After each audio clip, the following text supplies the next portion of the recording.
I recently saw an article with money-saving hacks from clever parents, and I'm always in the market for a good budget-friendly parenting tip. You know this about me. So I read the article, got some good points, and we're going to talk through it. And make sure to stick around to the end because I'll share my go-to hacks when it comes to parenting and money. Be sure to like, subscribe, and share this episode with a friend. All right, first and foremost, someone said, open a 529 and share the contribution link with friends and family. So it was quoted that said, this protected us from any onslaught of toys and baby clothes that they would just outgrow quickly. Okay, so they open up a college fund and send out the link to their friends and family. And instead of buying their kids gifts, they fund their kids' college. So I have an opinion on this. I think it's a little tacky. And our friend, George Camel in Smart Money Happy Hour, he did this at his 1-year-old's birthday party. So if you do it, you can be on George's team. But if you're with me and I'm like, no. And it's different if like they want to give cash, like if the grandparents want to give cash to the little kid and then you as the parent are like, okay, we're going to put that in the 529. It just feels funny to me, sending out links. I'm old school. It's how I feel even with like honeymoon stuff of like, don't get us a gift, fund our honeymoon. I don't know. I don't like the link thing. I don't like just give the cash. And then you as the adult decide what to do. Don't force everyone into a link. I don't know. I don't like it.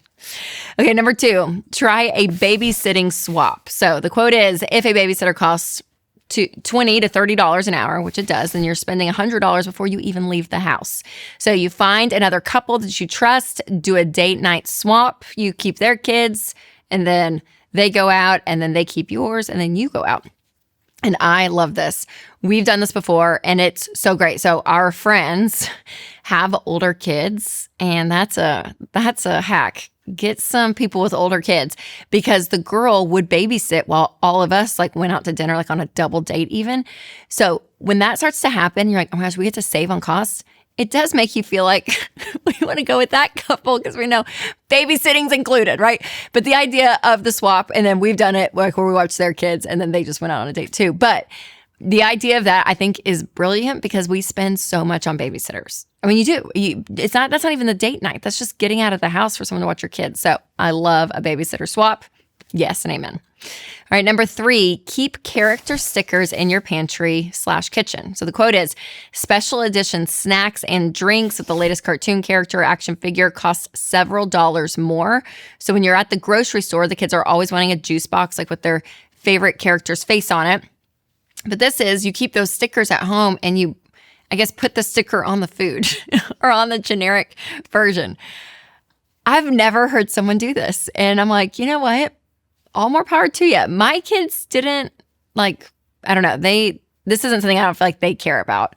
There is a kid protein shake at Costco that has like a monkey on the front, and it costs, the whole pack, I think costs twice as much of like regular protein, like Fairlife proteins that Winston and I will drink. And I swear it's just because it's like a kid. It has a monkey. And they do want the monkey. They don't want to drink ours. They want to drink the monkey one. So like maybe there, I'm like, okay, maybe. But yeah, why not? It's a little bit more work for me, I feel like, this tip. But if your kids are into it, sure, it's great. Number 4, stuff your car seat when traveling. So the quote is, since airlines will check most car seats for free, you can stuff them with jackets and other bulky items to save room in your suitcase. Yes and amen. Okay, we've done this. So you gate check your stroller. And then sometimes we can bring on, Southwest used to do this, where you could bring on your car seat if it wasn't a full flight and your baby could like be in their car seat in an actual seat so you don't have to hold them.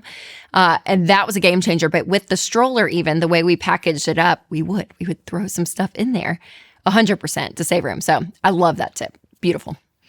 All right, before we find out the rest, I do want to tell you about one of our sponsors, Christian Healthcare Ministries. So it's open enrollment time for health insurance, and if healthcare costs are stressing you out, you're not alone. Christian Healthcare Ministries is a biblical and budget-friendly alternative to insurance, and I'm proud to recommend them. With CHM, you choose your provider, submit eligible bills online, and other believers then share in the cost. And members have shared over $12 billion in health costs since CHM started almost 45 years ago.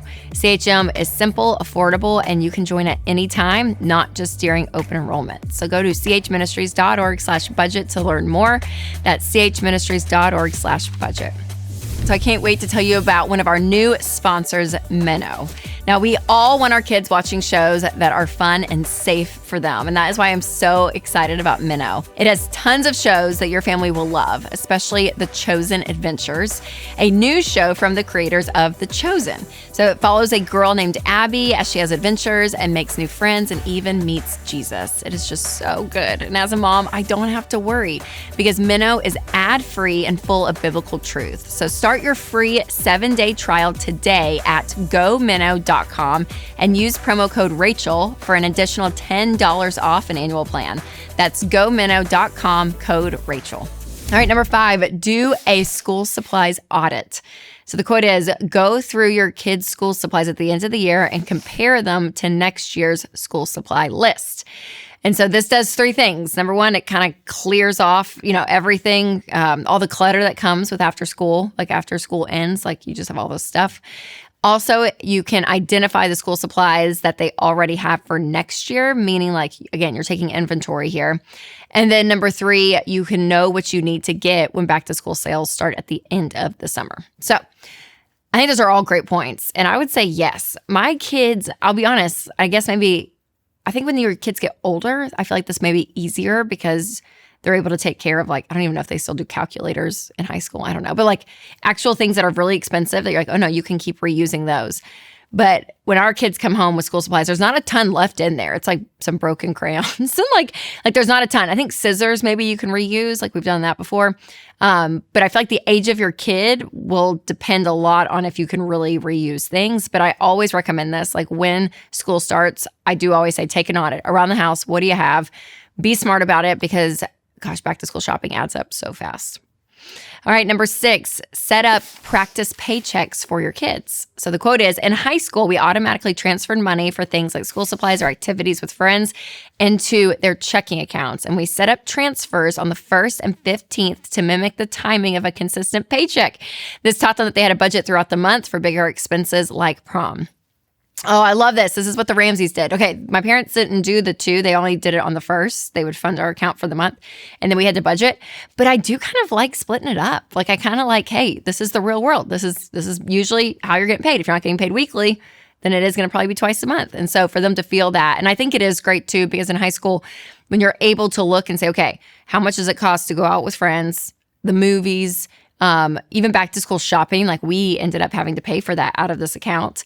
But it just makes you honestly not only budget, but look at prices, be a smarter shopper early than just kind of feeling numb to it all because your parents are just buying everything. So I love this idea. Yes, yes, and yes.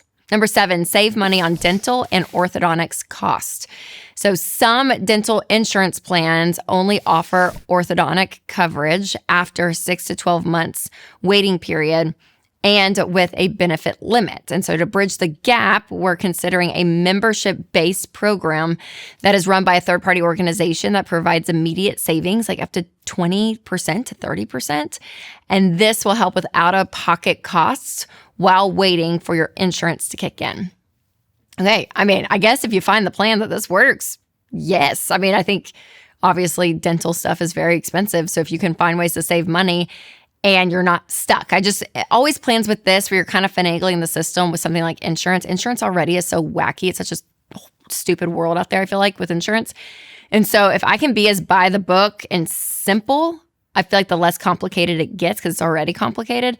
But again, if you can find this, this whole system where you're saving 20 to 30%, and it works and you can keep up with it, then sure. That's saving some money. All right, the last tip is buy souvenirs for Disney ahead of time. So the quote is, they're cheaper on Amazon and you can give a small surprise to your kids each morning before going to the park. Yes. Yes, Disney. Oh my gosh. We did all of this. We did buy the kids stuffed animals on our last Disney trip. So I caved at the park. I did do that. But we did all of our t-shirts, all of our hats. Everything before. Oh, it makes it so easy. It really does. And even something like the bubble wand stuff. You can really find some great things on Amazon and they are a fourth of the price, I swear, than the parks. So I love that tip. All right, 2 tips that we have found in the Cruze household that help save some money. Number 1 is to do a no spend month with your kids. This is one of the best things we ever did. We started it last summer and we implemented it again this summer because my kids just love stuff. Like, and I don't blame them. Like, buying things is fun, but they're always like this. And even if they earn the money, they're like, Mom, we want to buy this and that. And it's just constant. So if we can just say as a household, we're not spending any money, it just gives a freeze and you end up saving some more money, because usually if you're running Target to get the kids something, like, you're usually spending a little bit more here and there. So I love it all the way around. All right, number 2 for me is I bring my own food and snacks and drinks everywhere, like to the zoo, to the airport, to the movies, like all the things, because most of the food costs so much more when you're at your actual place that you're enjoying. Not even just the food, right? It's not usually a restaurant. It's usually another activity. And so if you can limit that and throw snacks and waters and drinks in a bag, it's not as exciting. The kids are always like, we want over there. But if you're looking to save money, that is a great place to do it. So you guys, it is crucial to feel seen in the ups and downs of parenting. It is so real. So make sure to check out my episode, Every Mom Struggles with This, but no one talks about it. You can click right here, or if you're listening in podcast, click the link below. All right, remember to take control of your money and create a life you love.